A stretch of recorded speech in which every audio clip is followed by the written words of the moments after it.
Good morning students. आज मैं झारखंड शैक्षिक अनुसंधान एवं प्रशिक्षण परिषद रांची के द्वारा जारी किया गया द्वितीय शाब्दिक परीक्षा जो कि क्लास 11 का बीएसटी का मॉडल सेट 3 है, उस पर चर्चा करेंगे।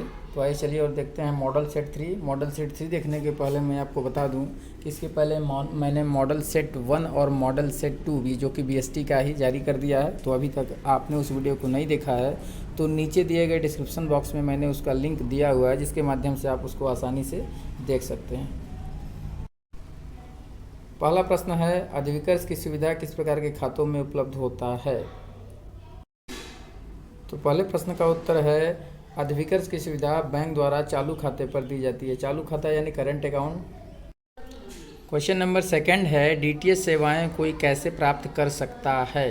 ठीक है, क्वेश्चन नंबर सेकंड को हम लोग देखते हैं, डीटीएच सेवाएं कोई कैसे प्राप्त कर सकता है। डीटीएच यानी डायरेक्ट टू होम सेवा सेट टॉप बॉक्स लगाकर प्राप्त किया जा सकता है। क्वेश्चन नंबर 3 है, शीघ्र नाशवान वस्तुओं का भंडारण कहाँ किया जाता है।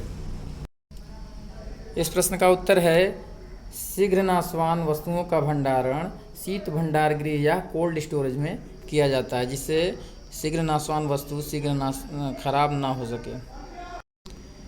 क्वेश्चन नंबर 4 है, एनक्रिप्शन से आपका क्या तात्पर्य है। ठीक है, देखते हैं क्वेश्चन 4।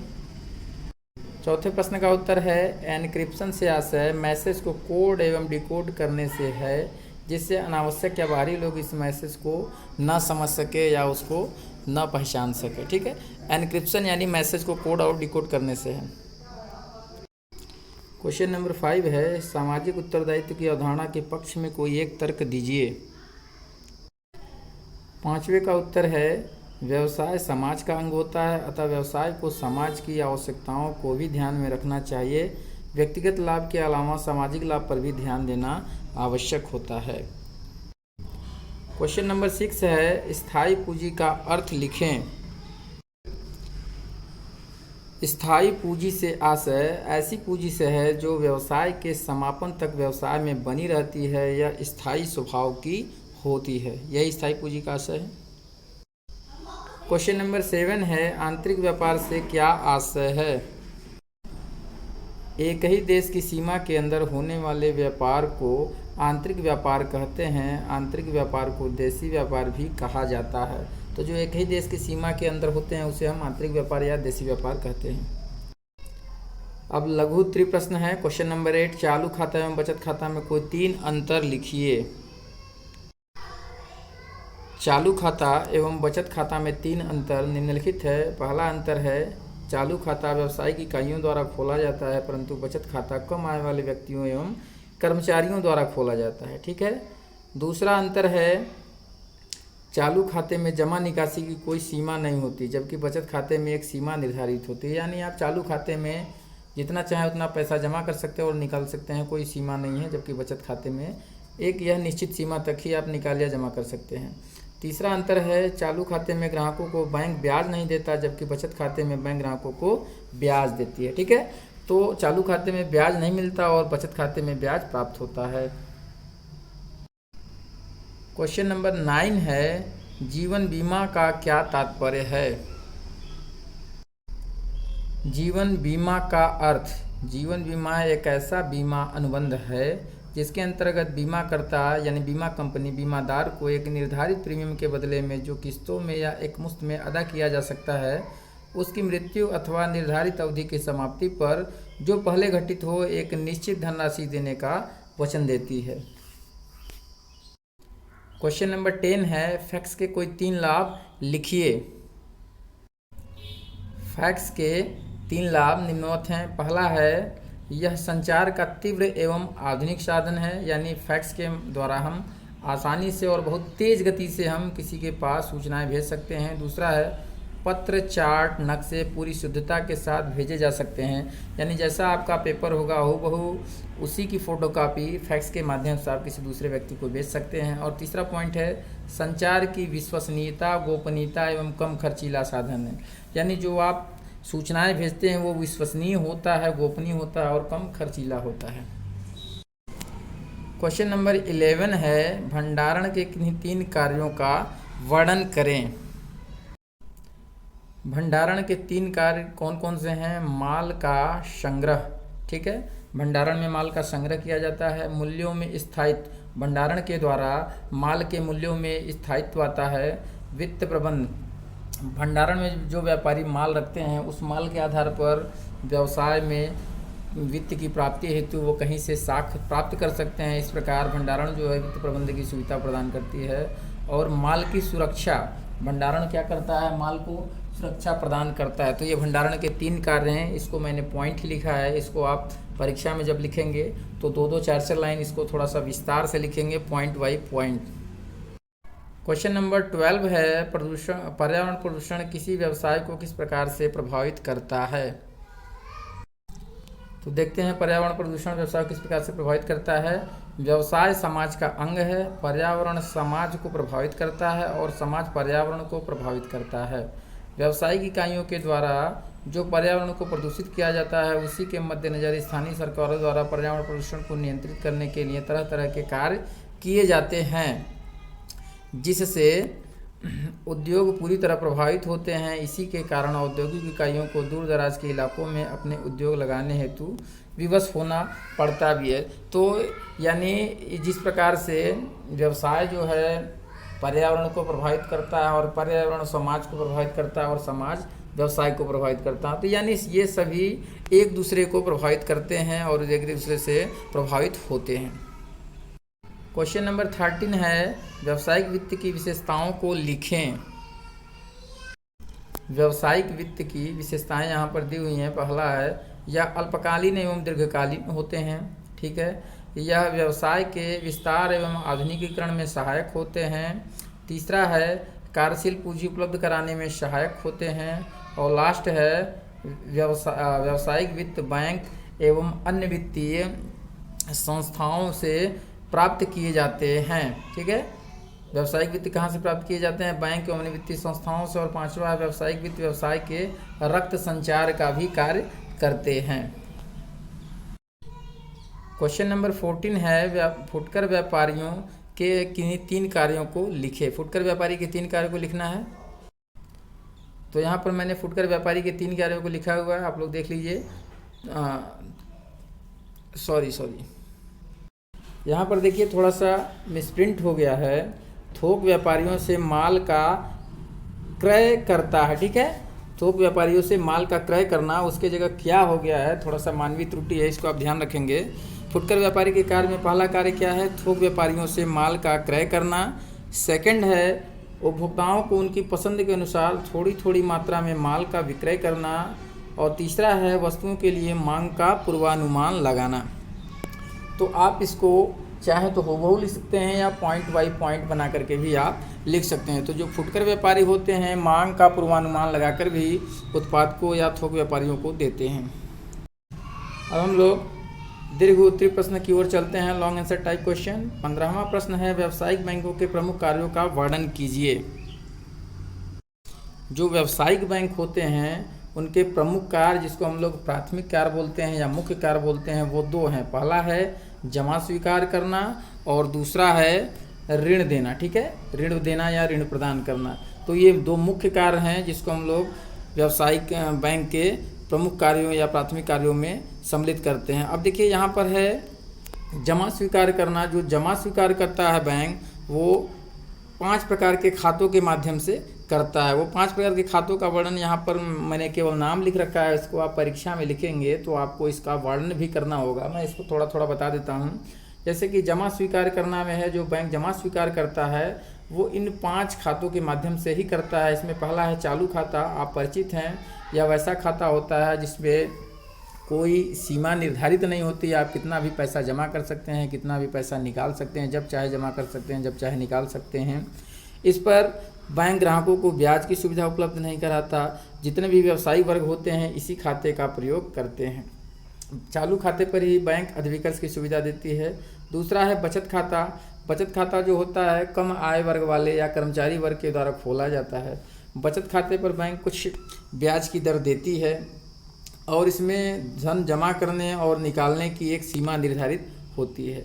तीसरा है सावधि जमा खाता।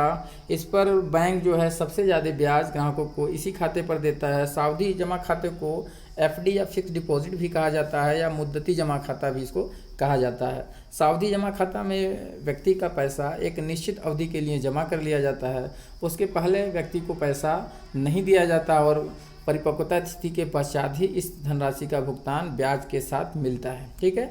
चौथा है आवर्ती बचत खाता। आवर्ती बचत खाता यानी ऐसा खाता जो किस्तों में बार बार पैसा जमा किया जाता है, 5 या 10 के गुणकों में, जैसे 100 रुपये महीना, 200 रुपये महीना, या 600 रुपये, 700 रुपये महीना, या तिमाही या सालाना, जैसे भी आपकी अवधि बन जाए, 15 दिन हो सकती है, साप्ताहिक हो सकती है, उस आधार पर आपको बार बार जमा करना होता है और एक निश्चित अवधि के बाद ग्राहक को बैंक पैसा ब्याज सहित लौटा देता है। ठीक है। फिर लास्ट है गोलक बचत खाता। ठीक है। गोलक बचत खाता क्या है? ये आजकल कम देखने को मिलता है, इसका अस्तित्व लगभग समाप्ति की ओर है। ये छोटी बचतों को प्रोत्साहन करने के लिए बैंकों द्वारा दिया जाता है। इसमें एक गोलक होता है जिसमें 2 ताले लगे होते हैं, एक चाबी उसकी बैंक के पास होती है, एक चाबी ग्राहक को मिल जाती है। ग्राहक उसमें अपना पैसा डालता है और लास्ट में महीने के अंत में उस गोलक को ले जा करके बैंक में खुलवा करके उसमें जितने पैसे होते हैं अपने खाते में जमा करवा लेता है। इस प्रकार के खाते को गोलक बंद खाता कहते हैं। ये जो है छोटी छोटी बचतों को प्रोत्साहित करने के लिए खोला जाता है। अब इसका अस्तित्व धीरे धीरे समाप्ति के कगार पर है। तो ये तो मुख्य कार्यों में पहला था जमा स्वीकार करना और दूसरा है ऋण देना। ठीक है। दूसरा कार्य क्या है? ऋण देना। ऋण देना भी एक मुख्य कार्य है। अब जो बैंक ऋण देते हैं वो कई प्रकार से देते हैं। मैंने यहाँ बहुत ज़्यादा का नाम नहीं लिखा है, मेन केवल लिखा हुआ है नकद साख। ठीक है। नकद साख क्या होता है? जब किसी नकद मांग के आधार पर जब उधार दिया जाता है तो उसे हम लोग नकद साख कहते हैं। ठीक है।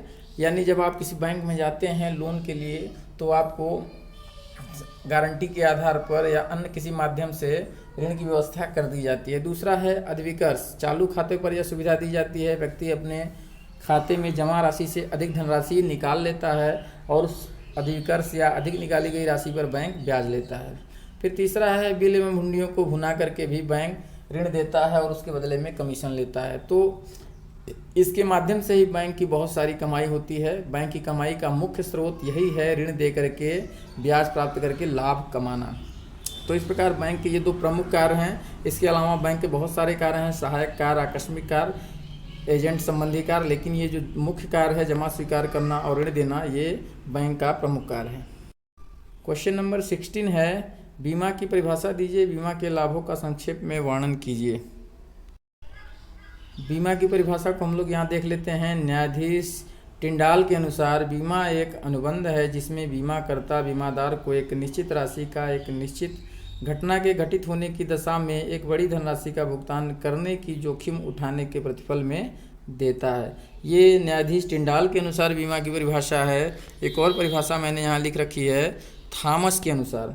अब थॉमस के अनुसार क्या है? बीमा एक प्रावधान है जो एक बुद्धिमान व्यक्ति आकस्मिक अवश्यंभावी घटनाओं, हानियों अथवा दुर्भाग्य के विरुद्ध करता है या जोखिम फैलाने का एक स्वरूप है। तो ये तो हो गई बीमा की परिभाषा। और बीमा के लाभ को हम लोग देख लेते हैं। बीमा के कौन कौन से लाभ हैं? बीमा के बहुत सारे लाभ हैं, कुछ लाभों को यहाँ मैंने लिख रखा है। पहला है सुरक्षा। बीमा क्या करता है? आपको सामाजिक सुरक्षा प्रदान करता है। दूसरा है मितव्ययिता, यानी कम खर्चीला, कम खर्च में आपको अधिक सुविधाएं प्राप्त हो जाती है बीमा के द्वारा।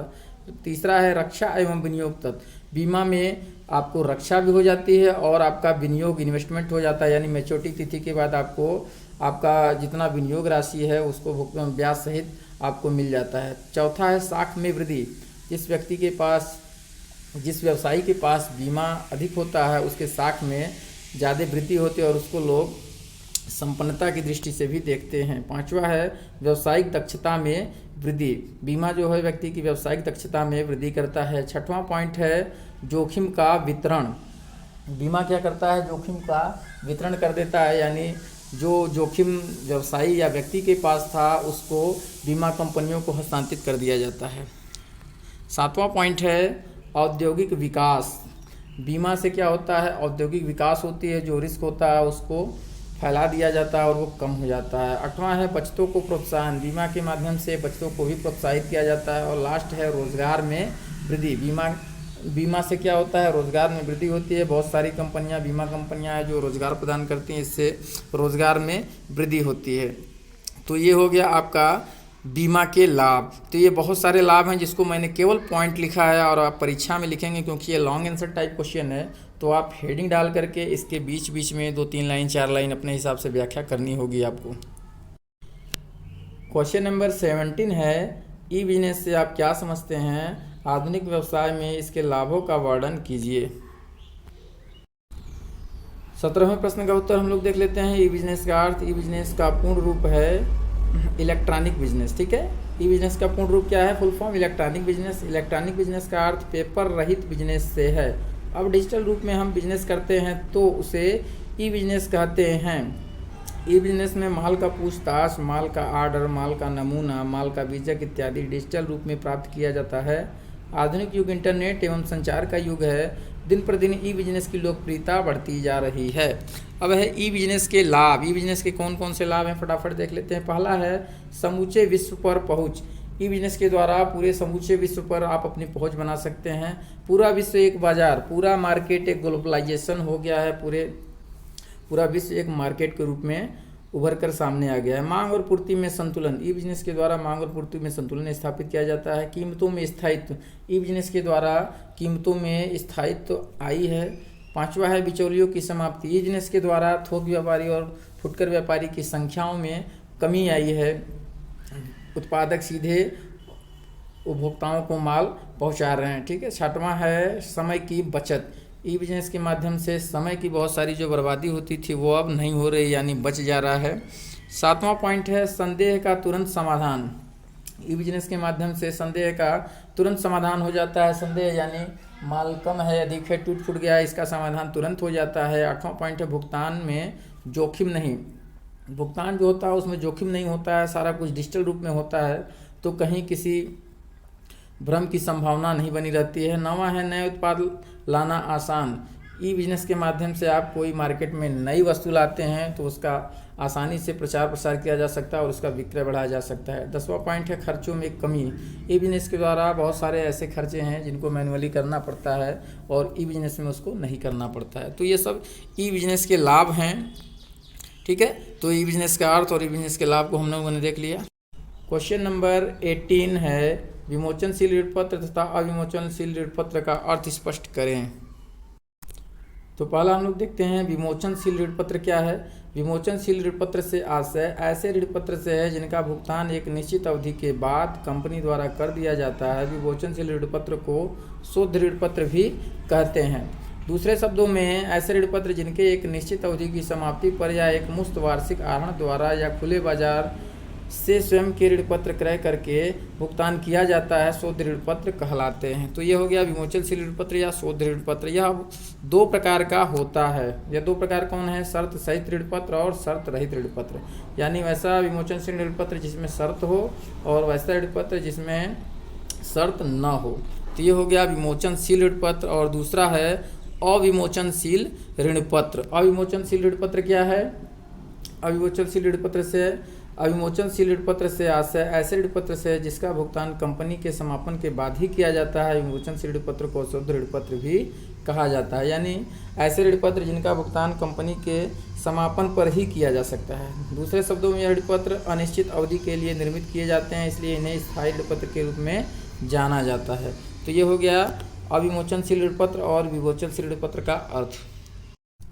लास्ट क्वेश्चन है 19वां प्रश्न, थोक व्यापारी के मुख्य कार्य क्या हैं?